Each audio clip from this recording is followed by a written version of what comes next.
ദിവസം അവിടുത്തെ വികാരിയച്ഛൻ നമ്മുടെ യോഗത്തിൻ്റെ അധ്യക്ഷനായി പൂർത്തീകരിക്കുകയും അതനുസരിച്ച് അതിൻ്റെ പറയുന്നത് ലാലംപള്ളി വികാരിയച്ചാര്യൻ എന്ന് തന്നെ വിശേഷിപ്പിക്കാവുന്ന ഞങ്ങളോടൊപ്പം പ്രവർത്തിക്കുന്ന അഭിനന്ദനായ സ്വാഗതം ആശംസിച്ചുകൊള്ളുന്നു.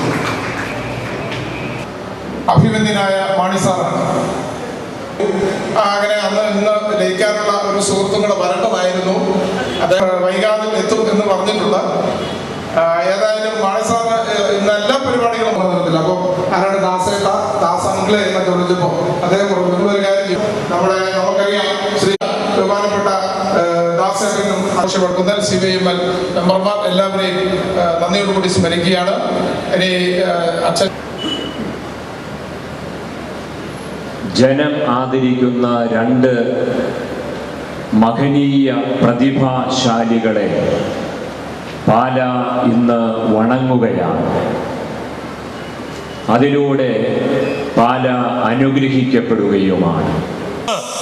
രോഗികളും അനാഥരും ആലംബഹീനരും ആയിട്ടുള്ള ആളുകൾ, വൃദ്ധരായ ആളുകൾ, അവരോട് സംവദിക്കുന്ന, അവരുമായി സംഭാഷണം ചെയ്യുന്ന, അവരുമായി പ്രഭാത ഭക്ഷണം കഴിക്കുന്ന, അവരോടുകൂടി നിദ്ര ചെയ്യുന്ന കൈപ്പമ്പ്ളാക്കലച്ചൻ ഓരോ ദിവസവും ക്രിസ്തുവിനെ കാണുന്നുണ്ട്, ക്രിസ്തുവായി സംഭാഷണം ചെയ്യുന്നുണ്ട്, ക്രിസ്തുവായി ഭക്ഷണം കഴിക്കുന്നുണ്ട്, ക്രിസ്തുവുമായി നിദ്ര ചെയ്യുന്നുണ്ട്. ഇതാണ് ദൈവദാൻ സെന്റർ. ആ നിലയ്ക്ക് നോക്കുമ്പോൾ വന്യനായ കൈപ്പമ്പ്ളാക്കലച്ചൻ എത്രയോ വലിയ ഒരു വ്യക്തിത്വമാണ് ഇവിടെ ഇരിക്കുന്നത്.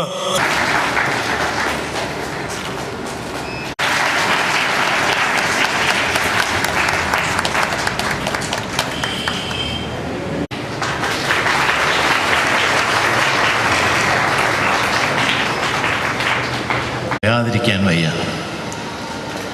ആദ്യമായി അകാരുണ്യവാനായ ദൈവത്തിനെ സ്മരിച്ചുകൊണ്ട്, വേദിയിലിരിക്കുന്ന എല്ലാ വ്യക്തികളെയും സ്മരിച്ചുകൊണ്ട്, പ്രത്യേകിച്ച്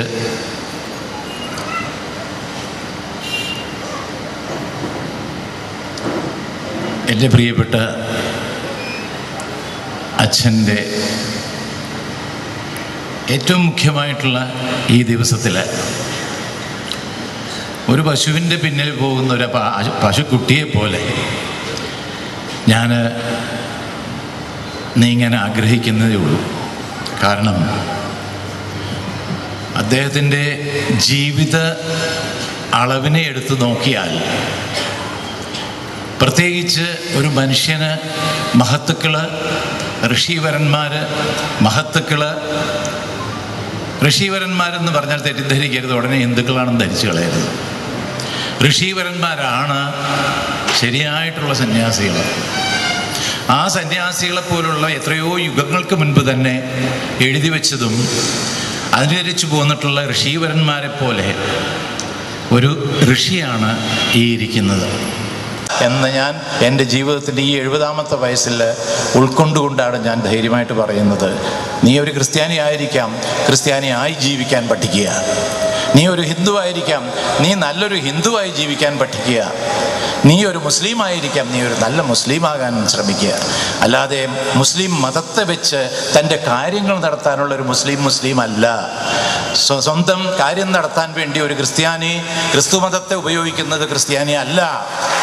ഹിന്ദു മതമല്ല, ഹിന്ദു സംസ്കാരമാണ്. എത്രയോ യുഗങ്ങൾക്ക് മുൻപ് ഇവിടെ മതമല്ല, ഋഷിവരന്മാര് നല്ലതിനു വേണ്ടി മാത്രം ചിന്തിച്ചുണ്ടാക്കിയ സംസ്കാരമാണ് ഹിന്ദു സംസ്കാരം. അതിനെ ഇപ്പോൾ മതമാക്കി മറ്റുള്ള മതങ്ങളെ പോലെ തന്നെ വേണ്ടാധീനങ്ങൾ ചെയ്തു തീർക്കുന്നത് നല്ലതല്ല. ഇത് ഉൾക്കൊള്ളാനുള്ള ബോധം നമുക്കുണ്ടാകണമെങ്കിൽ നാം സഹോദരങ്ങളാണെന്നും ഏക ദൈവത്തിൻ്റെ മക്കളാണെന്നും ആ സൃഷ്ടികർത്താവിനെ നമുക്ക് സൃഷ്ടിക്കാൻ ഒക്കില്ലെന്നും ആ സൃഷ്ടികർത്താവ് ഇവിടെ ജനിച്ചിട്ടില്ലെന്നും ആ ജനിക്കാത്ത സൃഷ്ടികർത്താവ് ഒരിക്കലും മരിക്കില്ലെന്നും ഒന്നും നശിക്കില്ലാത്തതും നാശം വരാത്തവനുമാണ് അവനെന്ന് പല ബുക്കുകളിലും ഖുറാനിലും ബൈബിളിലും ഉപനിഷത്തുകളിലും പറഞ്ഞത് മനസ്സിലാക്കാതെ എന്തോ ഒക്കെ കണ്ണു അടച്ചുകൊണ്ട് കേട്ടിട്ട് പുറകെ ഓടി അവിടെ ഇവിടെയൊക്കെ കത്തിയും കോടാലിയുമൊക്കെ എടുത്തുകൊണ്ട് നടക്കുകയാണ് മതം നന്നാക്കാൻ. ഇത് മതമാണ് ഇളകിയിരിക്കുന്നത്, മതത്തെയല്ല നന്നാക്കേണ്ടത്. മതം എന്നുള്ളത് കൂട്ടായ്മയെന്നാണ് അർത്ഥം. മതം എന്ന് പറഞ്ഞാൽ രണ്ടുണ്ട്, വ്യത്യാസമുണ്ട്. മതം എന്ന് പറഞ്ഞാൽ ബുദ്ധി, മതം എന്ന് പറഞ്ഞാൽ കൂട്ടായ്മ, കൂടിച്ചേരുക. ആദ്യമായിട്ട് നാം ഒന്നാണെന്ന് സ്നേഹിക്കാൻ പഠിക്കണം.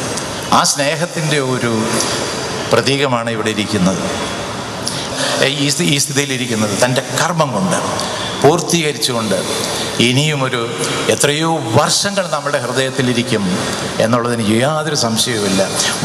എന്തെങ്കിലും ശബ്ദം പുറത്തോട്ട് വന്നിട്ടുണ്ടെങ്കിൽ അത് ആ കാരുണ്യവാനായ ദൈവത്തിൻ്റെ അനുഗ്രഹം മാത്രമേ ഉള്ളൂ, അല്ലാതെ എൻ്റെതായിട്ട് ഒന്നുമില്ല. ജാതിഭേദം മതദ്വേഷം ഏതുമില്ലാതെ സർവരും സോദരത്വേന വാഴുന്ന മാതൃകാ സ്ഥാനമാണിത്.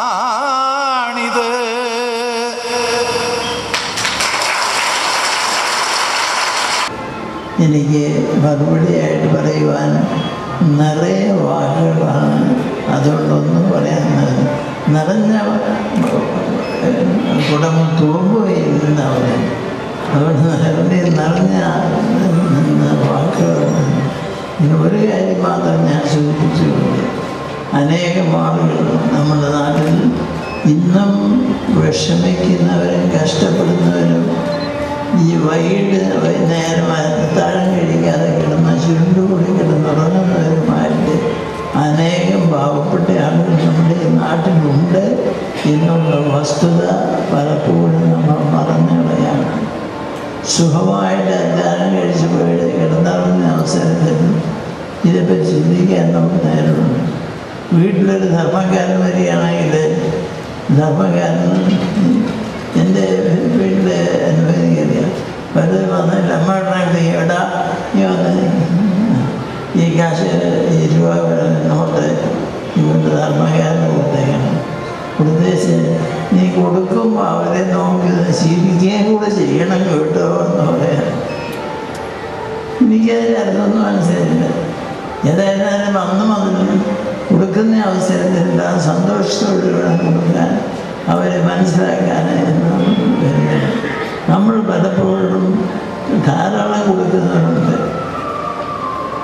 ധാരാളം ദാനം ചെയ്യുന്നവരുണ്ട്. പക്ഷെ നമ്മുടെ ദാനങ്ങളുടെ ലക്ഷ്യം പലപ്പോഴും അകന്നു പോകുന്നു എന്നുള്ളൊരു ഫലമാണ്. നമ്മൾ ധാരാളം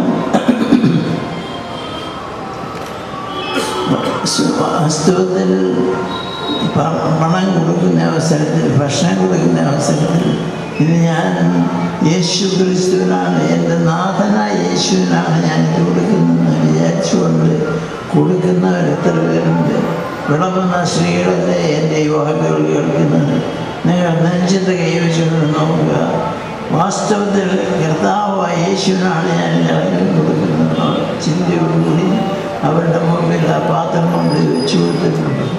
എങ്കിൽ തീർച്ചയായിട്ടും അതിനകത്ത് 1-2 കഷ്ണങ്ങൾ മേഞ്ഞൂടെ കാണും, 1-2 ഇറച്ചി കഷ്ണങ്ങൾ കാണും, അല്പം നല്ല ചോറും കൂടെ ചാറും കൂടെ വ്യത്യാസമുണ്ട്.